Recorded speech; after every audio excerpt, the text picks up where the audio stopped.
కొంత ఆలస్యమైతే ఏముంది, వెయిట్ చేస్తారులే. ఎవరు మహాదేవి గారు? ఆహా, ఏమీ లేదండి, మేమేదో మాట్లాడుకుంటున్నాం. హరిగారు, ఇక మేం బయలుదేరుతామండి. అదేంటి జగదీశ్వర్ గారు, రేపు చిన్న గెట్ టుగెదర్ పెట్టాను, మీరు లేకపోతే ఎలా? దేనికి హరిగారు? పెళ్ళయింది కదండి, వాళ్ళకి వాళ్ళ పెళ్ళవుతుందని తెలియదు కదా.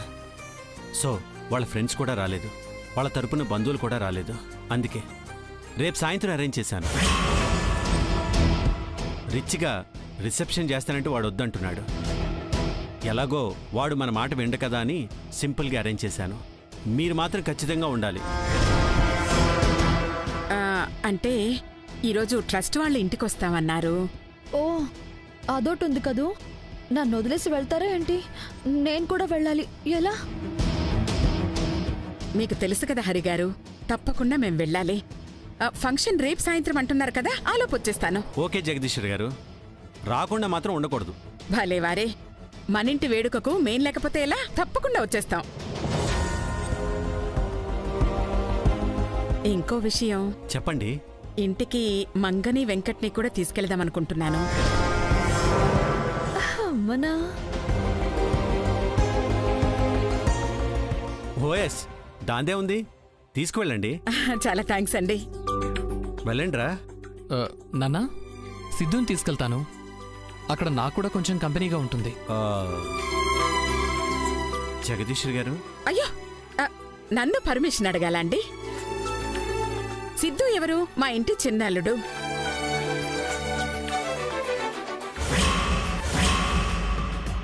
వాడికి ఎంట్రీ లేకుండా ఉంటుందా? బాగా చెప్పారండి. వెళ్ళొస్తామండి. మంచిది, బయలుదేరండి. అమ్మాయిలు రండి. రా.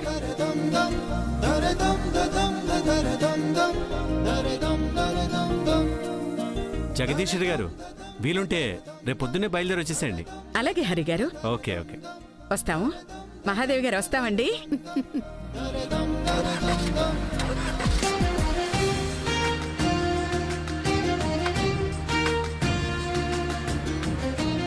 ఏరా, ఎందుకురా పెళ్లి కాకుండా వాణ్ణ ఇంటికి పంపిస్తున్నావు?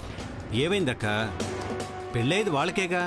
వాళ్ళకేలే, కానీ పద్ధతులు పాటించకపోతే ఎలారా? పిలిచింది వాళ్ళు కాదు కదక్క, వాణ్ణి రమ్మంది మన వెంకట్. వెళ్ళని ఏమవుద్ది?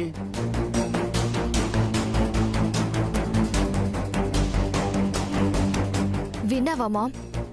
ఏముంది అంట, ఇదింతేనా? నువ్వేం చేయవా? చేస్తానే. పందిరి వేయగానే పెళ్ళైపోతుందా ఏంటి? పీటల వరకు వెళ్ళే ఆగింది, మళ్ళీ ముందుకెళ్ళడానికి సమయం పట్టదా? మనం బ్రేకులు వేయమా? వేస్తా. సిద్ధుతోనే నీ మెళ్ళో 3 ముళ్ళు వేయిస్తా. నిశ్చింతగా ఉండు. సిద్ధు నీకే.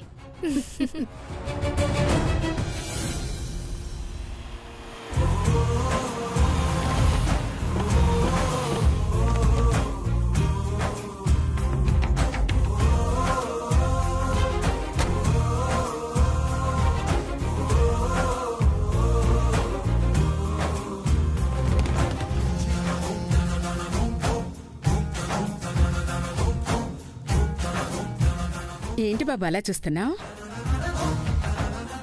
మీ ఇల్లు బాగుంది నానమ్మగారు. పదండి. అమ్మ భూనా, హారతి తీసుకురా. అలాగే వదినా. రండి.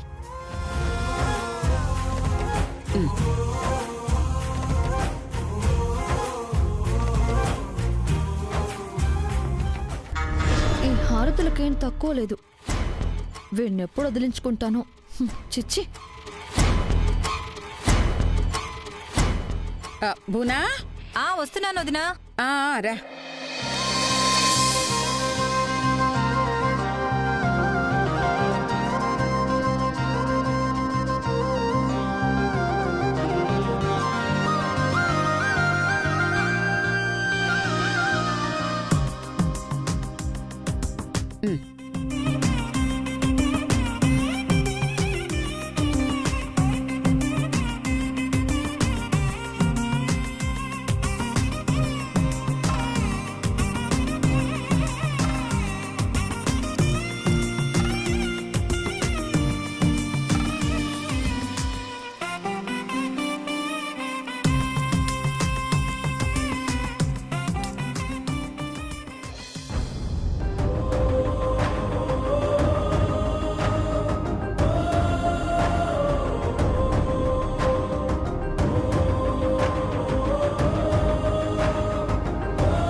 ఎవరమ్మగారు?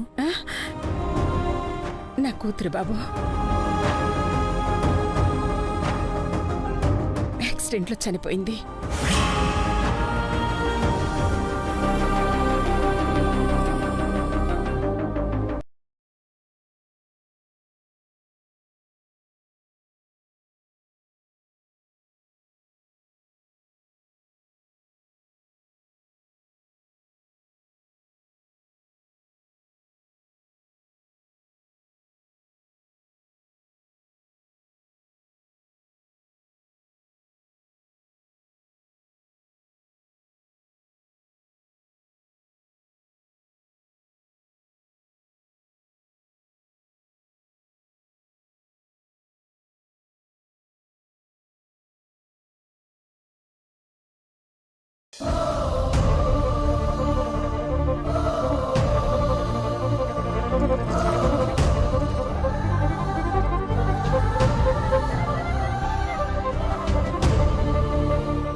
అమ్మమ్మ,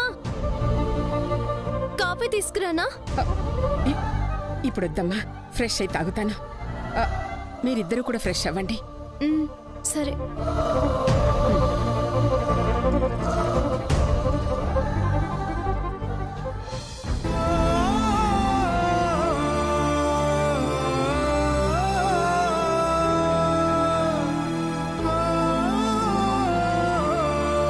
నా కోరిక నువ్వు తీర్చావంటే ఇక నీ జీవితాంతం నువ్వుండేది నా దగ్గరే.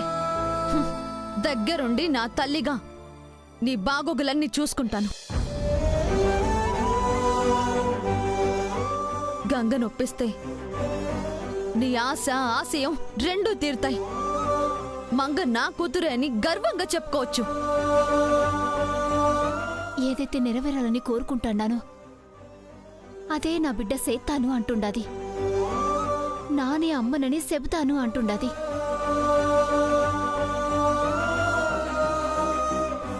కాని అది కోరిన కోరికను తీర్చలేకపోతుండానే. ఏం చెయ్యాలి? అది అడిగింది దానికి ఎట్టా ఇప్పించాలి?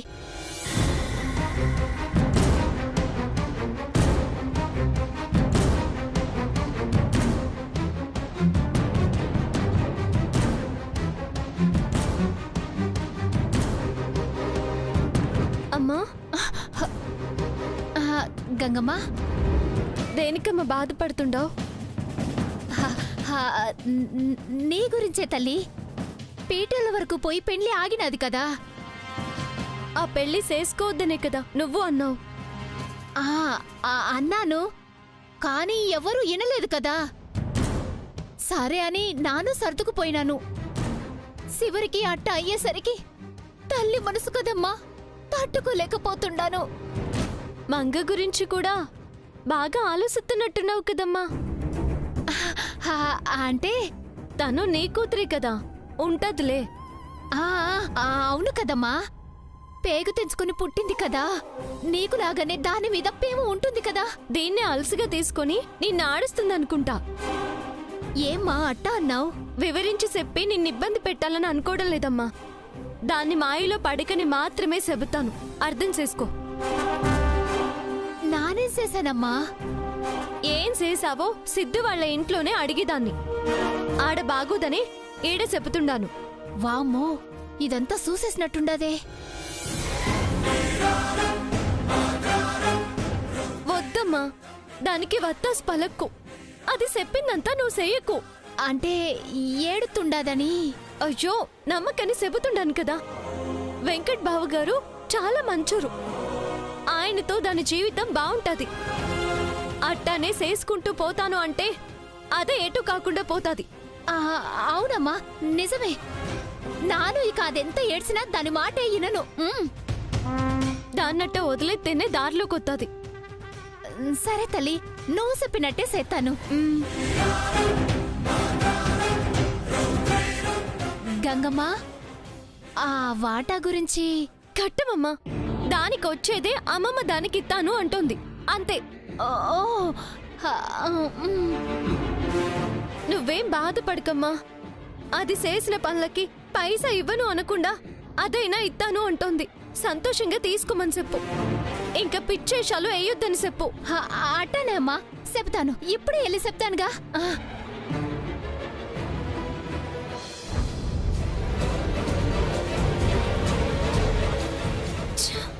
మంగా, ఎందుకే ఇంతమందిని బాధ పెడుతుండావు? ఇంకెప్పటికి మారుతావు?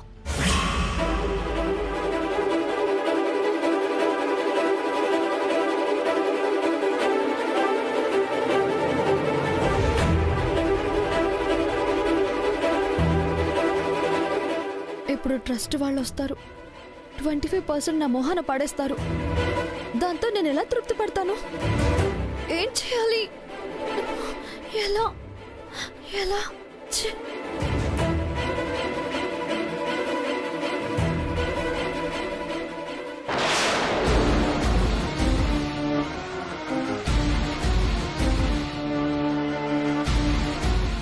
ఏంటి మంగా, నేనేం చూసి ఉలికి పడుతున్నావు? ఇది ఉలికిపాటు కాదండి, మీ మీద నాకున్న మర్యాద. నిజమే? నిజమండి. సర్లే గాని, ఇందాక హాల్లో ఫోటో చూసాం కదా, మా అమ్మ పెంచినమ్మ కదా? సిద్ధుగాడు అన్ని చెప్పేసినట్టున్నాడు. కరెక్టేగా? అంటే ఆవిడ సొంత కూతురు మా మర్దలు గంగా.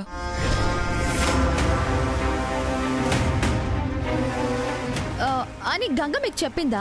నేను చెప్పేది ఏంటంటే, చాలండి, చాలు. మీ నమ్మకాలనే మీరు నమ్మండి. నా నమ్మకంతో నేనుంటాను. ఏంటి కోపమే? నాకు కోపం ఎందుకు వస్తుంది? నేను మనిషినైతేగా. ఇది అప్పుడే చెప్పలేను. అంటే నీ ట్రాక్ రికార్డ్ మారిందో లేదో రోజులు గడిస్తే గాని చెప్పలేను అంటున్నాను. ఎదిగో, మీ తమ్ముడు చెప్పడని గుడ్డిగా నమ్మేయకండి. నేనేం చెడ్డదాన్ని కాదు. అది నీ పెర్ఫార్మెన్స్ మీద ఆధారపడి ఉంటుంది. అరే, చెప్పాలంటే ఇప్పుడు సిద్ధు కూడా నేను మంచిదాననేగా అంటున్నాడు. అంటున్నాడా? అదే నిజం అండి. నా గురించి చెప్పిన అతనే మీకు చెప్పాడు కదా, మీరు నమ్మండి. నమ్ముతా. సిద్ధు చెప్పాడు కదా, వాడి నమ్మకమే నా నమ్మకం. థ్యాంక్ యూ అండి. రే సిద్ధు, ఇదంతా నీ వల్లేరా. ఇప్పుడు నువ్వు నమ్మినా వీళ్ళు నమ్మట్లేదు. ఛీ!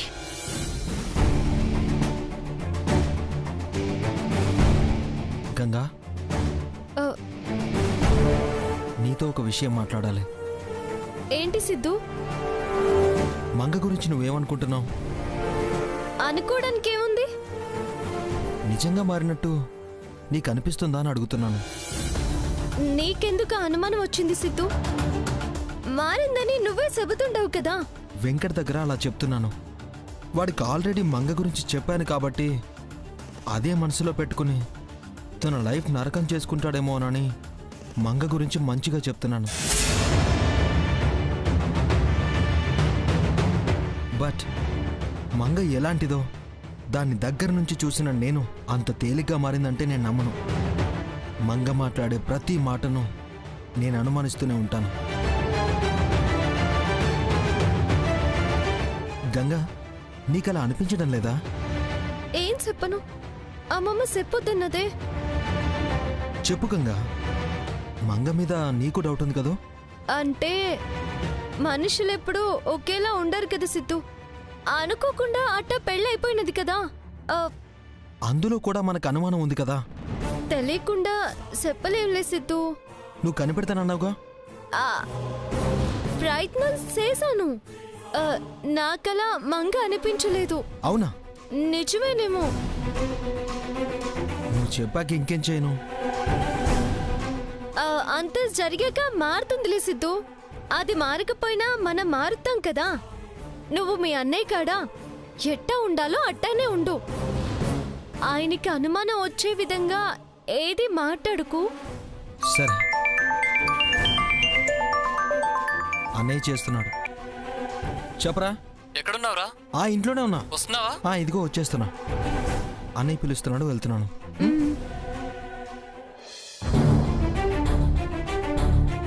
క్షమించు సిద్ధు. నీకు నిజం చెప్పి అమ్మమ్మ మాటని మీరలేను. క్షమించు అమ్మమ్మ. ఇంకా మనమే దానికి బుద్ధొచ్చేలా చేసి మార్చాలి. సిద్ధుకి నేను చెప్పిందే నిజం చేయాలి.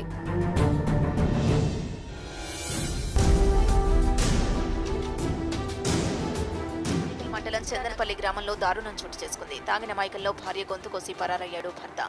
కుటుంబ కలహాలే ఇందుకు కారణమని చెబుతోంది బాధితురాలు. ప్రస్తుతం ఆమె పరిస్థితి నిలకడగా ఉంది.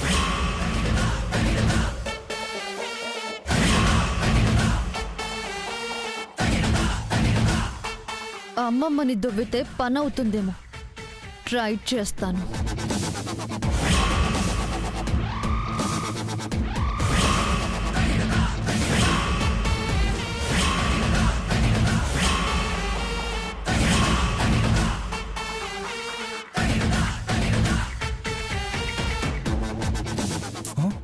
మీరాగండి.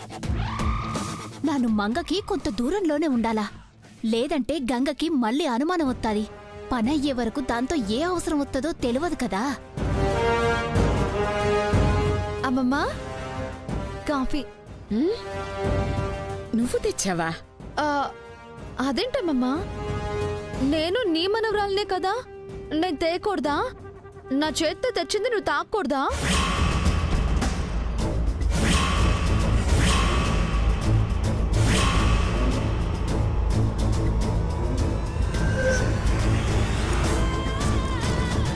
అలా చూడకమ్మమ్మా, ఇందులో ఏదో కలిపానని అనుకుంటున్నావు కదూ?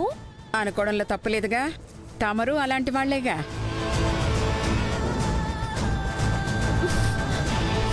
చూడు,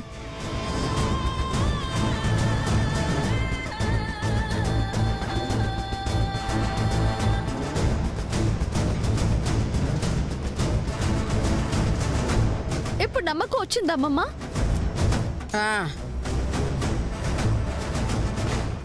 అబ్బా, నేను మారానమ్మమ్మా, అనుమానించుకో. పాతవి మనసులో పెట్టుకోకు ప్లీజ్. సరేలే, ఇవ్వు.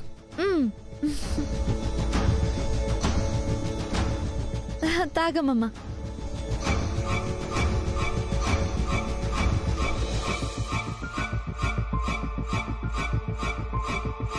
అమ్మమ్మా, చెప్పు. అది కచగిరిలో వరుస చోరీలకు పాల్పడుతున్న బస్వరాజు అనే దొంగను శనివారం ఎల్బీ నగర్లో అదుపులోకి తీసుకున్నారు పోలీసులు. షో, ఇలా ఎలా నేరాలు చేస్తారు? కొంచెం కూడా మానవత్వమే లేదు.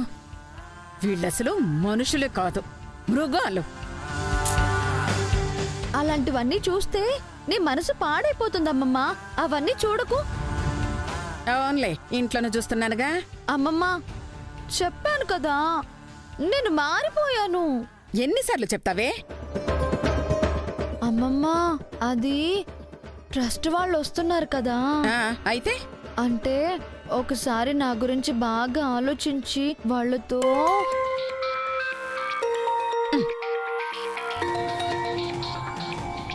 చూడు, వాళ్లే చేస్తున్నారు. ఉండు. నమస్తే మేడం. మీకు 100 ఏళ్ళండి. మీ గురించే మాట్లాడుకుంటున్నాం. అవును, ఎక్కడున్నారు? ఇంకా రాలేదేంటి? దారిలో ఉన్నాను మేడం. 10 నిమిషాల్లో వచ్చేస్తాను మేడం. అది చెప్దామనే ఫోన్ చేశాను మేడం. గంగ ఇంట్లోనే ఉందా మేడం? ఉందండి. ఓకే, మంచిదండి. మంచిది.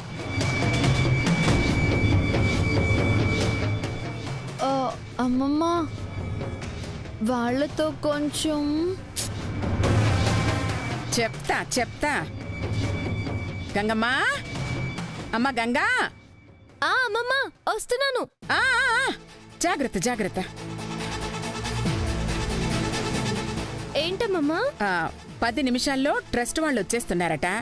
ఈ ఆస్తంతా నీకు అప్పగించేస్తారట. 75% నీకేనమ్మా. 75% ఏంటండి? అదేం లెక్క? మిగిలిన 25% మీ ఆవిడకే బాబు. అదేంటి, నా భార్యకు 25%? ఇదేం అన్యాయం?